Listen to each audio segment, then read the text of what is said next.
Hey guys, and welcome to another video from Legacy Collectibles. Today I want to talk a little bit about the Gun Santa series. It's actually something that we've tried over the last couple of months, and it seems like it's been really successful. In fact, we've been doing YouTube videos for about a year now, and we've learned a lot. We learned a lot about what you like and what you want to see. And so, in fact, what we found is you want to see what comes in the door on a regular basis. So what we're going to do is we're going to show a video every week. I'm going to pick out the best of the guns that come in. Not every gun, because we often get rusty nails and things that you don't necessarily need to see. But anything worthwhile or has an interesting story to it, I'm going to show it to you every week, probably about midweek. I'll shoot it every Monday from the stuff that came in the week before. I'll shoot the video, and certainly by the middle of the week, you should be able to see what came in the door, including today, where I have an assortment of guns I want to show you. But first, let me talk also about a new program that we're starting. We started a Patreon program to go along with this new idea. We have actually dozens of people who write or email me every week saying, please give me a heads up when you get a, and then fill in the blank. We can't possibly keep up with it. So this kind of fits in with this video idea where in the Patreon plan, we have several levels that we will be offering, some at a very modest fee. But at the VIP level, we're going to give people who want it early access to the guns, meaning when I do a video, they'll be able to view what came in, just basically the same thing you see. They'll be able to view those videos about 3 days before the general public. Basically, if you're a high-end collector or somebody who buys up from us on a regular basis, it might be worth your while. But to other people who really don't care about that, that's fine. You'll still get all of our content for free. One of our other levels that you might want to take a look at is we are going to do a monthly raffle where we will take all of our patrons and we'll pick a name and you will get a free gift. This month, actually the month of December, we will be doing the raffle for this book. Brand new copy of the P38 book, which I highly recommend. This sells for about $100. Somebody out there is going to get it for free, but in order to do that, you need to be one of our patrons. So really, to learn more about it, all you have to do is click the link below that goes to our Patreon page, and there you'll see a video where I go over the program, why we're doing it. I know some of you, well, why do you have to do that? Well, I'll explain exactly how it works and why we're doing it. Hopefully the end result is you get more access, more video content, and also some free giveaways. Basically, we want to make it more fun for all of you. So here we go with week number 1 of the new program. Basically, we do already have sponsors, and those sponsors are going to get to look at what I have this week. These are the guns that came in. Actually, they came in last week, and this is Monday. So I'm filming them, and they, again, some lucky sponsors will get to see it first. If there's something here they want, they'll say, I'll take it. But otherwise, you're welcome to look and learn, and let's talk about this is the important stuff or the cool stuff that came in this week. Now, just to orientate yourself, you're usually facing that direction where you see me at my computer. All I did was turn around and come to the door. This is my handy globe. We got the United States here, right here, but handy globe, not for sale, by the way. But this is the best way to do it rather than me sitting on my knees. Let me go through some of these guns really quickly and talk about some of them. There's just some really cool stories here. First of all, I have a Red 9, and you can see it's a Broomhandle Red 9. I have several of you have said I want to see more Broomhandles. Again, I'm not. We actually did that really cool video about the. Remember the Navy SEAL, Andreasen. I did that video. This gun is a lot nicer. I hate to keep it in there without wrapping it. So as soon as this video is over, I'm going to wrap it up and probably not store it in here. But generally, I would try to wrap this in cellophane, keep it protected. But it fits perfectly. I want to show you that. When you close this down, it's in there rock solid. It doesn't move around at all. So the craftsmanship on this is phenomenal. What I call the iron is numbered to the gun. It's actually the last 3 digits. It is numbered to the gun, which is a big plus in terms of collectability. You can see those same 3 numbers. I think it's 751. It's real easy to see that it's all matching because the numbers are just lined up right here. And then also you'll see it on the receiver. Now this gun went to the military, and it was 9mm, so it was a special order. Normally, remember, they came in 7.63, was normal broom handle. It has a crown end proof, which is from the World War I era. But most importantly, it has a crown D, which is the military proof. Same proof you would see on a Luger. This means it went to the German military, and it has we call it the red 9. Either the red comes off, but not all of them that I see are painted red. So I don't know if that was original from the factory, not red, but they call it the red 9. I'm just here to tell you they're not all red. Now, in full disclosure, this came together, obviously, but this did not. And this is a quality repro harness. I may just throw it. These harnesses, the repro harnesses, can sell for a couple $100, and they look like this. The originals are pretty rare to find that are not all messed up, but this is what it looks like with the harness. And whoever buys this probably will just throw in the harness. If you buy the gun, we'll throw in the harness. But that's what it looks like. And then of course that would go probably around. You would have a strap around your chest, or you could hang it from a belt. That's a Broomhandle Red 9 Mauser, also known as the C96. Let's do some P38s real quick. Okay, this is super duper cool. This actually came in from one of our regular customers. He sent this on consignment. These two beautiful P38s are actually consecutive numbered. You can see on the back row is 67 and the front row is 68. I mean the last two digits. What's also unusual, which also unusual, is they are both police Eagle L marked. It also has a Waffen proof, which I believe means that it was first inspected, and military inspector was in the factory. It was accepted for the military, but then diverted to the police before they did the final inspection, and so it got the police inspection proof. Both in 9mm. These are BYF 44s. Both went to the police. Just beautiful gun, consecutive numbered. We are going to sell these two together, and some lucky winner out there is just going to jump all over these. Now, if you thought that was cool, check this out. This is a no date. Again, very rare. It has the early high polish finish, including on the front strap. As far as I can tell, this is original finish. I've looked at it really closely. There is some corrosion on top of the finish, so it's not blued over. So to me, that is original finish with some corrosion on it. The no date is actually the rarest of the military P38s and highly collectible. The grips are numbered to the gun, and all of the numbers match. One spot that hurts it a little bit is this marking here. That is peened off, and what I believe that would be a East German stamp or some kind of a police stamp that was post-war, and it hurt the collector value a little bit, so somebody removed the stamp that was there. Again, it was probably East German or a police proof that was applied post-war. Somebody took it back, wanted it to be in original condition. If you take a good look at every single part, you'll find every part is Waffen stamped here and here, under here. Every small part is Waffen stamped. The magazine is not numbered, but it is an early P38 magazine, so that does not match the gun. But this is a very rare gun indeed. Okay, gang, hang in there with me because now I have two Lugers. Now, we got more than two Lugers this week. We happen to have got, and I should mention, we got several shooter grade Lugers, meaning the quality was not that good. I would say they were 80% guns or less. Some were mismatched, and we'll put those on the website at a shooter price, which is about a little over $1,000. We sell the shooter grade guns, but these are highly collectible. This first one is, you can see the dish toggle and the grip safety, so you know that this is a 1900.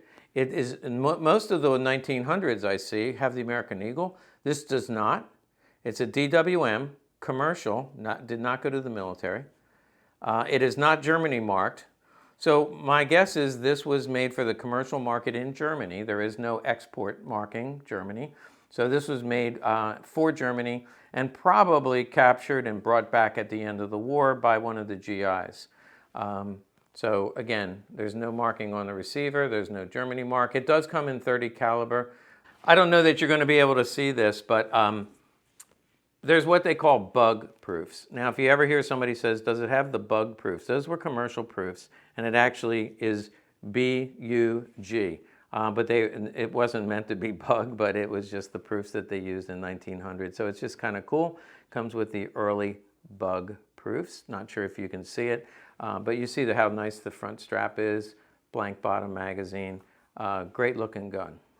And the other one, this one is also a rare Luger. This is considered the earliest variation military. So the earliest of the military they did not number the receiver. So generally you'll see 1911, 1912 as the earliest military. DWM went to the military. It's in 9mm. Don't want to point it at the camera. It's in 9mm. You can see the military proofs that usually go right there are actually on this side. I've only seen a couple of these guns, and those military proofs actually are very, very faint. And the only ones I've ever seen, it's on the opposite side, and they're always very faint. So this is the first variation military issued German Luger. And so this is even before World War I. The other thing is the magazine matches. If you look at that, but it goes normally the magazine is numbered this way, whether that's horizontal or vertical, where here it would be vertical. Usually you'll see it matching number here, but this is numbered in this way, and it's only the first variation that you see that numbering, 762. Also, by the way, the navies are marked the same way, 762. And if we look at the front, we see 762. So this is from like 1910. There is a unit marking, which basically is the 53rd Regiment, and that's the pistol rack number. Notice there is no stock lug, because at that point they weren't making the stock lugs. That came along a little bit later.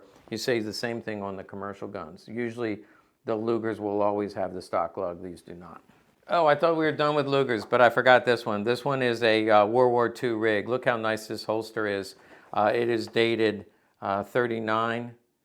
You can see the Waffen stamp, 1939. It comes with capture paper with the serial number of the gun on the capture paper. I mentioned before, capture papers will add 15 to 20%. This one is in a laminate, which I appreciate because normally they rip very easily. But this is an example. This is just a great looking rig. It's a 1938 Luger. Stock lug, of course, because this is World War II now. In fact, the hostilities started in 39.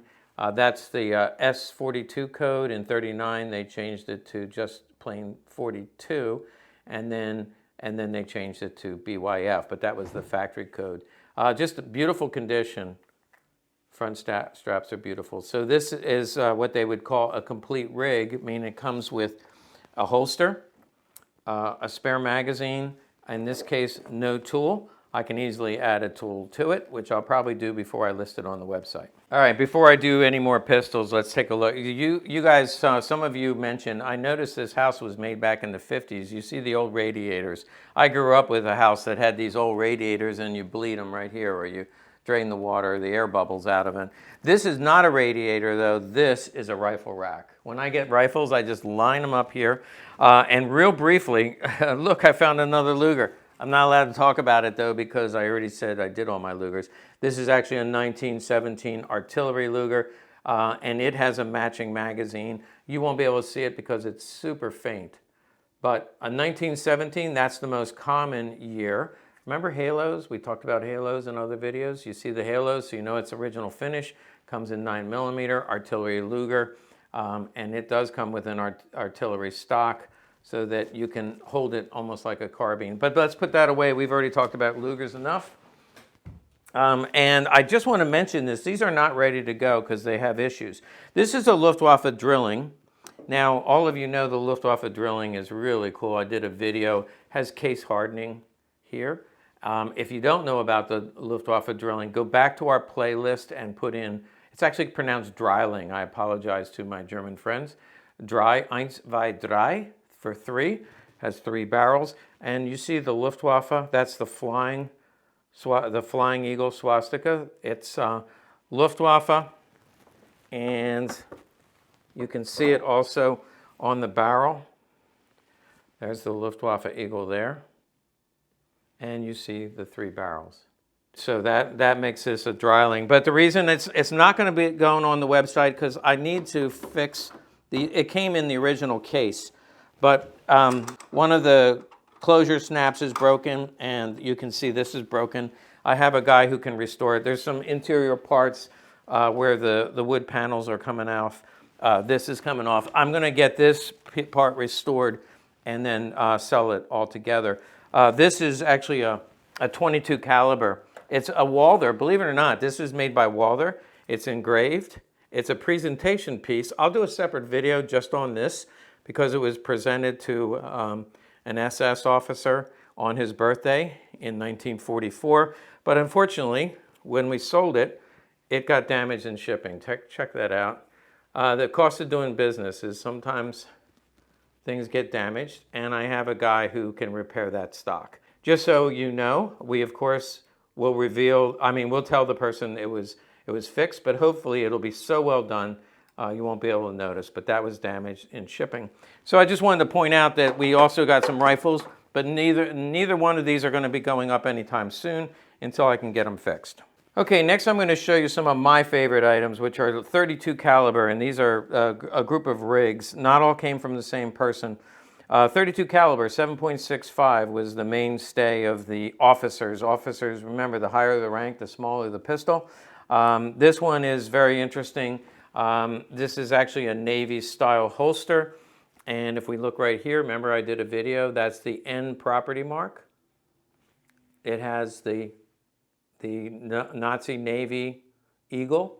I did a whole video just on these. If you look up Third Reich Navy pistols, this is a 1934. I know somebody out there wants one because I got emails saying, next time you get one, please let me know. If you're a patron, you'll know before anyone else. It does have the N property mark, an N property mark on the magazine as well, but in this case, it doesn't match. It came from the North Sea Naval Base, and it does have a spare mag, but it's not Navy marked. So this Navy rig comes together. It's a great find. I have another Mauser, but this time it's in HSC. You see the spare mag. This one is military proofed. It is Waffen 135. So this one is from about 1943 or 44. That was the Waffen 135 military proof. And it comes with a spare magazine, but also the holster is Waffen proofed. It's upside down, but if I turn it that way, you see the holster was also issued to the military. So this is another fantastic rig, a great find for somebody. This one comes with capture papers, which we love to see. I don't normally see 2 capture paper guns in the same week. They don't come through very often, but there's the serial number of the gun. And this happens to be, look at this beauty. That's the Eagle N proof, but it is Police Eagle C marked on the frame. So Police Eagle C, spare magazine, a beautiful rig. This is dated 1944, whereas the gun is probably 1943. So they may have come together or it may have been added later, but this is a phenomenal rig. Won't last long on the website. Here's another rig, and this one is another Mauser, but this time it is a 1934. Actually, I should say again a 1934. This one you might not miss if you weren't looking for it. Remember the last holster? This actually says Mauser right here. It's upside down, but that's an ink stamp, barely visible. And there's the Waffen proof. Yep, that's a Nazi acceptance for the military. And look in the tang, what I call the tang of the gun. Right here, you see it is Eagle 655.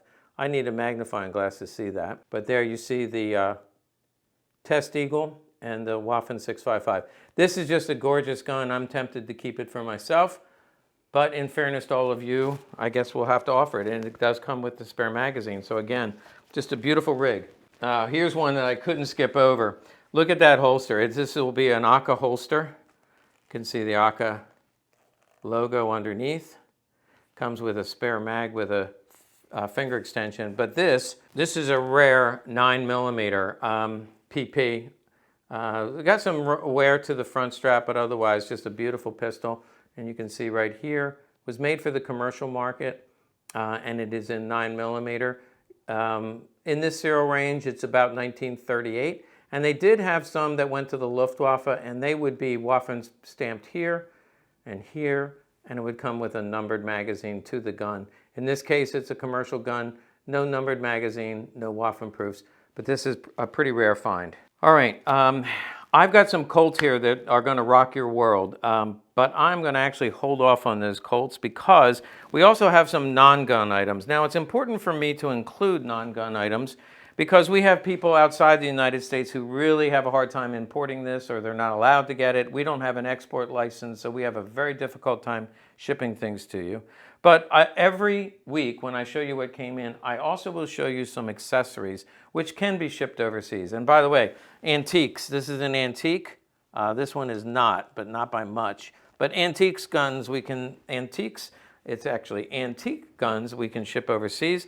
Let's take a quick look at this. This obviously is a set of binoculars. We do have a customer who said, please let me know if you have any binoculars. So here you go. This is for the U.S. Navy. And you know how I can tell? It's because it says U.S. Navy. Still has the rubber eye pad, and I see a yellow tint. So I know it has the sunshade included with that. The optics on this are excellent, and they fit nicely in here. U.S. Navy. Not sure of the year. I'd have to research it a bit, but it shouldn't be too hard to do. This is German binoculars. These will not be very much. I'm thinking a couple $100. The case is in poor condition. The strap is broken. Could be fixed, sewn together. And the power of these are not very strong. So it was certainly not a high-ranking officer, but you can see that they were made for the German military. And there's the maker mark. The optics are okay, but it has a few specks in it. Look like specks of dirt in there. The final item I wanted to show you of the accessories, I've never seen one of these before, so I think it's pretty cool. Maybe you've seen them before, but you know when a sniper went out to look for his prey, they had a spotter. I knew this was probably a sniper scope when I saw it. This is the original case, but it's not a sniper scope. That would be for the spotter, I assume. The power on it is very strong, and it was likely a spotter for a German sniper. I'm not sure what era. I assume World War II. But there you can see it's Carl Zeiss is the maker. And so somebody out there will probably want this. Just let us know when you watch the video.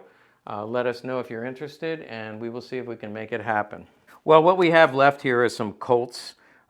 In this case, a Remington. So let's pick on this first. This is looks like a 1911 Colt, but it was made by Remington, and this is what they call a cutaway for obvious reasons. And I guess it was used in training. Other cutaways were sales samples. Dealers would go around to gun stores and they'd put this up on a display model. But obviously, Remington only sold to the military during World War II. So this was not going to a gun store. This was probably going to some kind of training in one of the basic camps. You can see the spring inside. Watch when I pull the hammer back. You can see how the hammer works. And then there's the safety, how it releases in order to close down the hammer. Here you see the mainspring, barrel. Just very, very cool. And very, very rare. This is in excellent condition. Most of the cutaways are in excellent condition because obviously they weren't taken out in the field and shot. And the magazine is a World War II correct magazine. I have seen these magazines where the magazine is cut away as well. So they'll have a big cut here. So I have seen cutaway magazines that show how many rounds are in it. But that's just a rare find. Now, when I talk about World War II 1911 Colts, it's actually a 1911 A1 and a Remington. But let's compare that to an early military. This is an early military. You can see the difference in the mainspring housing. I talked about that on the last video. These will have a bump in the mainspring housing. This is more of a flat mainspring housing. I know they did that for specific reasons, but also due to comfort. I think it's easier grip with that hump in there. They did have the grip safety on both. Another difference you'll see is the rear sight. This is actually about 1913. It has an early logo. It ends with 1911. The patent date is 1911. The first production was 1912. This is a military gun from 1913. You can see the military, the initials for the inspection stamp. And of course it comes in .45 caliber. So I mentioned the rear sight is what they would call like a half moon. And then this one is more of a rectangular. That is later, actually later World War I, they did the rectangular rear sight. And then you can see on the front sight, it's a little bit different. Check out the front sight. The early one is a half moon. The World War II one is more of a, it's not symmetrical. So slight difference. That's minutia that most of you probably don't care about. It's just kind of cool to see the difference in development and the finish. The high polished blue versus the Parkerized finish. Now check this out. The early Stallion had a circle around it. That was only 1911, 1912. And then this is actually 1913. So up to 1913, they had that early logo, which is the Colt Stallion. And if I check this out here, this is a commercial gun. This is a 1903. Notice the early logo, circle around it.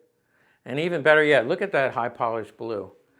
They really have a hard time replicating that. The closest I see on a more modern gun is the Python, the royal blue look. And then they have what I call peacock blue. Some people call it niter blue.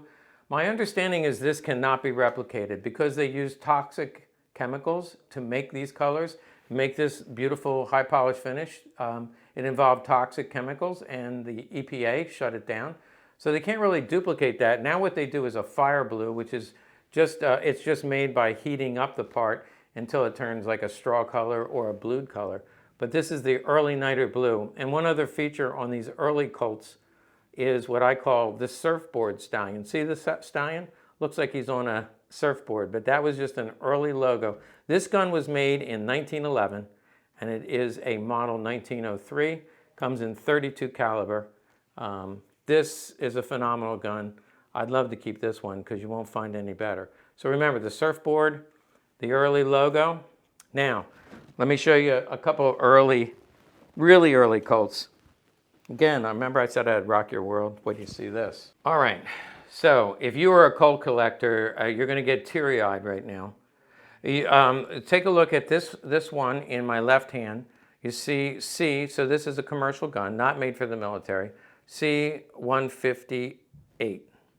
So this is gun number 158. So made in the first year of production, 1912. You see the peacock blue or niter blue, just absolutely beautiful. They don't come much better than that. See that front strap? How beautiful that is.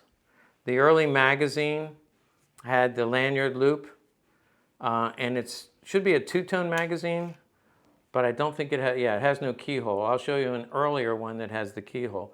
So that's a two-tone magazine. They did that because what they would do is the blued magazine, they would harden the tip so that the top of the magazine didn't bend or crack from stress. And so they hardened just the top. And so where they dipped it into the hardening solution, it took the finish off. So that's where that two-tone comes from. Diamond grips, of course. The the stallion with the circle has the early front and rear sight. And then you see the Colt logo comes in .45 caliber. Now there's a couple little marks here. That's actually a British proof. It's a Crown V, I think, which was Queen Victoria, although this was after her reign. They also have a Crown P. So they have different proofs, British proof marks. So this was sold to the British in about 1912. This one,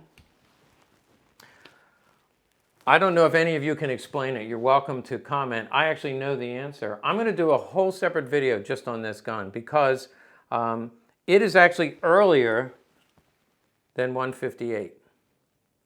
But if you look at it, there's no, where the serial number is, there is no serial number on this gun. So this gun would be a mystery if it weren't for the fact I researched it. And I can tell you all about this gun, but I'm going to do a whole separate video just on this gun, and I'm going to tell you who it went to. So it's well worth doing a whole separate video on. And if you look at the magazine, it does have the two-tone, but it also has the keyhole. The keyhole magazine is the earliest variation. It has the lanyard loop on the bottom. The keyhole, I wasn't really sure. I read a little bit about it on the forums, but basically when the lips at the top are spread apart, the keyhole keeps it from cracking. They did away with that feature pretty quickly, so I don't know if it was effective or not, but that way when it spreads apart, the keyhole allows it to move without cracking or breaking. So it was only a feature in the first few hundred guns. Speaking of early Colts, this is the earliest that I have. This is actually a model 1877. It comes in .38 caliber. Remember the niter blue? You can see that. That was early on. And this is actually an antique because it is pre-1900. This gun was made in 1897. It's a cute little gun. I don't know a lot about these other than this is case hardening. This is obviously blued. These are the original grips, although it came with a pair of stag grips, which I didn't try putting them on. These are, I believe, the original grips, and somebody probably purchased the stag grips because they thought it looked cool. I like it better with the original grips. But this is considered a lightning model. I call it a cowboy gun because it looks like a cowboy gun, except it would be a small cowboy. One of the things that you want to check whenever you're looking to buy, and again, I'm not an antique gun buyer. I do love the early Colts. One of the things that I look for is they say, how is the action? Is it tight? So when it's half cocked, let me turn this way. When it's half cocked, you can obviously rotate the cylinder and you can hear the clicks. So you want that to not be loose. When you pull it back all the way, it should hold tight. And this does. It has very little play. If the action is poor or worn, it won't hold tight. So this is a good tight action, and I'm sure it would shoot very well. Not something that I'm going to do, but a very nice model 1877 Lightning Colt, if this is something you collect. And again, no FFL, no CNR needed. This can go to anybody. This, however, this is a single action Army. It's factory nickel, original grips, beautiful gun, single action Army. This was made in the 1920s, so it does require a collector's license or an FFL. It comes in .45 caliber, which packs quite a punch. I've watched people shooting these online, and they do have a pretty strong recoil. So again, you load it, you see the .45 caliber. If you half cock it, you can hear it clicking. Action is pretty tight. If I pull it back all the way, it doesn't move at all. So this is excellent condition, excellent bore, not an antique, but a very early Colt. Again, I call it a cowboy Colt, but in this case, it's a single action Army. Okay, last but not least, let's talk about this Japanese Nambu. I don't want to neglect the Pacific Theater. When I watch war movies, I don't care if it's a European theater or the Pacific Theater. I just love war movies. This, you can see, is an original leather Nambu holster. I've got some notes here that I'll ignore. But because of the color, I can tell that the strap, it's very rare to get the original straps because they break or the GIs just pulled them off and took it home like without the strap. And that was because this gets all tangled up in your gear.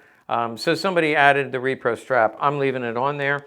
But when we open up, in most of them, you will see some Japanese writing. Here, it's very, very faint, but on the right angle, you can see it just would have, I've seen it with the person's name or a regiment. I'm not sure what it says, but then inside, we see this Japanese Nambu. They're easy to date. This is a large trigger guard, which was made for gloves, not my rubber gloves, but winter gloves. They went from a small trigger guard to the large trigger guard. This one is 15.3. So what you do is you add 25. 15 and 25 takes me to 40. And 0.3 would be March. So March of 1940 has a serial number. That's a factory code.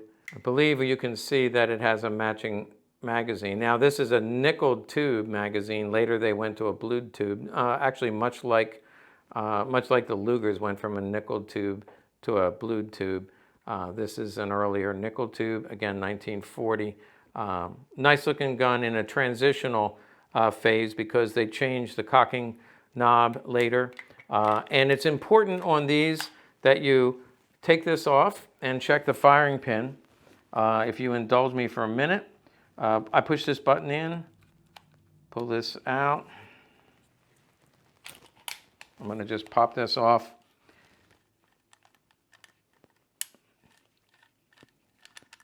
And there's the firing pin. Getting it back on is a little trickier, but you can figure it out. There's the firing pin. Many of the firing pins, you will see them broken off. The firing pins broke pretty easily, which is why in the holster, you will often see a cleaning rod here, which we have, a cleaning rod right here, and a spare firing pin. They were issued with a spare firing pin in this pouch. This one does not have the spare firing pin, but lucky for me, the firing pin is still intact.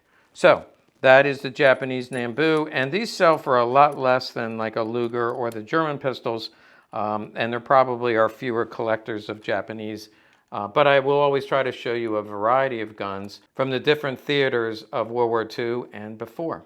Hey, thanks for watching. Now bear in mind, I'm going to do this every week. I'm going to show you important guns that come in every week and give you a little bit of education to go along with it. Now I will be doing other videos that will be on a specific series or kudos to one of our GIs. I still will do those videos, but this is one I'm committed to do every week. And if you're so led, go to the link below and check out our Patreon page and see if it's something you'd be interested in. But if you're not, perfectly fine. You get all this content for free. So thanks for watching.